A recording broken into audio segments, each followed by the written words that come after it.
Hey everyone, welcome back. So these are the top 5 things I don't like about my Tesla. So number 1, I think the thing that kind of annoys me the most is the fact that older cars, they have hardware 3 and older, are kind of get forgot about. Maybe not fully forgot about, but they get put on the back burner because it's not the newest and shiniest thing. And I understand Tesla's a tech company and they're always going out and making, all these new different decisions on how to move the company forward, and that there is hardware limitations to that, and you are kind of stuck with that. It's kind of like buying an old Ford.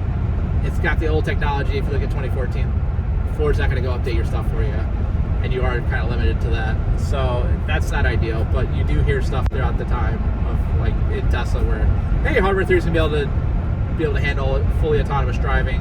However, that's not always the case because they've already come out and said that it cannot handle that. So that's my number 1 is the hardware becomes obsolete after like 2 to 3 years, similar to an iPhone. Number 2, I would say supercharging. I think that supercharging can be cheaper.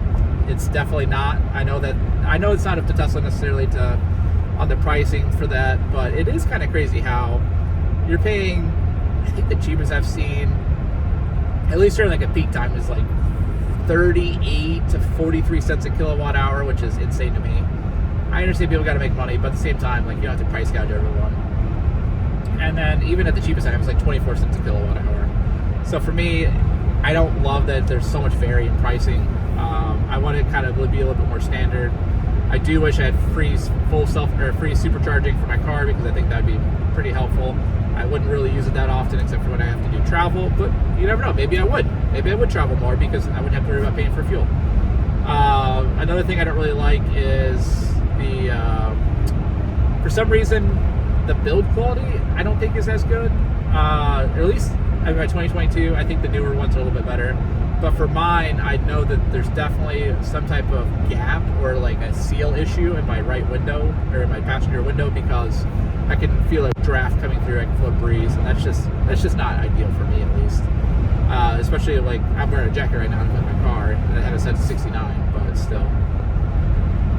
Number 4, I would say the third rows don't have lower latch anchors, which I was very surprised at, because the older ones in like the 2020, 2021 and older, they all had the lower latch anchors attached to it. And then even on like the 2023, 2024 and newer, they all have lower latches. It's almost like they forgot 2022, and 2022 as a whole, and then half of 23. I just think that's kind of crazy to me, because, like, why would you get rid of them? It doesn't make any sense to me. There's so many people that have kids, and this is like the minivan of electric cars. So for me, having 4 lower anchor latches would be great. At least make my life easier, because now I have to use the seatbelt to, run it through the thing, clip it in, do stuff like that. That's just like a minor complaint, I guess. But at least the front 2 have it. And then number 5, to round it out, I would say the efficiency of my Model X. I do know this is a bigger car. I do know it's a Plaid that has 1,000 horsepower.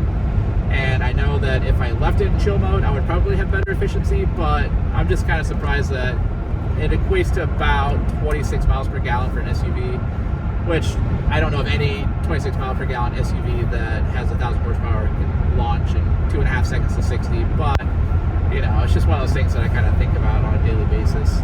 So if you find this helpful, please let me know in the comments down below, and I will answer every comment that you guys give me, and I do appreciate it. Thanks for watching, and I'll see you in the next one.